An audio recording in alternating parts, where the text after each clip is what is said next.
DJ हरी भाई ध्रुवे। घोपतपुर गाँव है, दीपक धमाल है, बड़ा दिलेदार है, नाचेला अरे नाचेला संगिया बेबाहे नटोला नाचेला रे हाय हाय नाचेला अरे नाचेला संगिया बेबाहे नटोला नाचेला रे नाचेला जोड़ी नाचेला नाचेला संगी नाचेला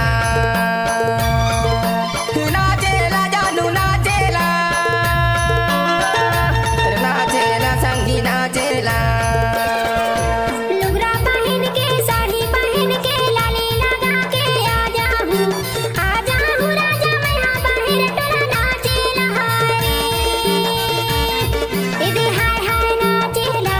नाचेला ताऊ हूँ बाहर टोला नाचेला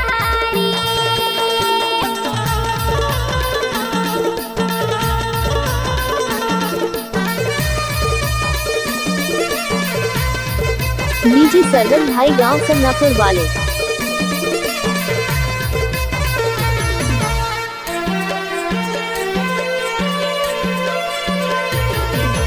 ढोल के बजैया दीपक के भैया, ढोल के बजैया दीपक के भैया, बैठ के बजैया शंकर भैया नाचेला अरे नाचेला आया बेबाहे रटोला नाचेला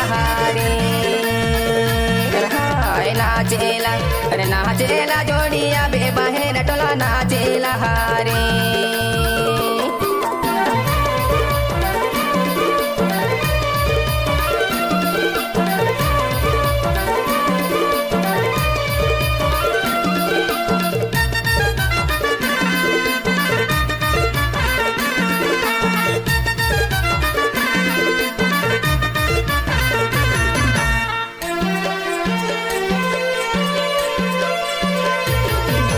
बेंजू बजैया मनुराज भैया बेंजू बजैया डीजे हरी भाई ध्रुवे। पार्ट के अध्यक्ष संतोष भैया नाचेला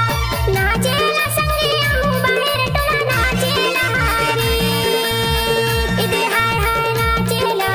नाचेला संगिया हूँ बाहर टोला नाचेला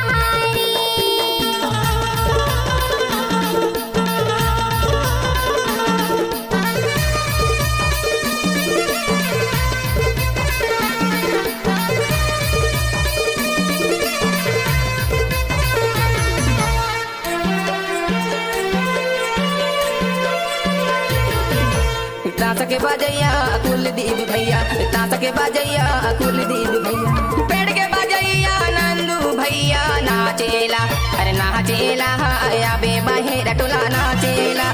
रे अरे हाय हाय नाचेला अरे नाचेला संगिया बेबाहे रटोला नाचेला रे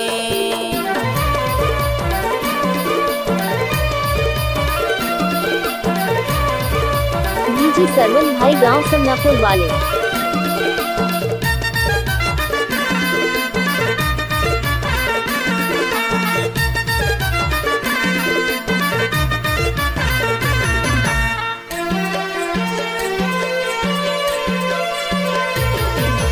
ताश के बजैया सूर्य से भैया ताश के बजैया संतोष से भैया ढोल के बजैया राम सिंह भैया नाचेला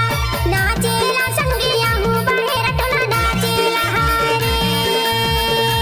हाय हाय नाचेला नाचेला संगिया हूँ बाहर टोला नाचेला रे अरे नाचेला जोड़िया बेबाहे रटोला नाचेला रे नाचेला संगिया हरी भाई गांव संगापुर वाले। अरे नाचेला जोड़िया बेबाहे रटोला नाचेला रे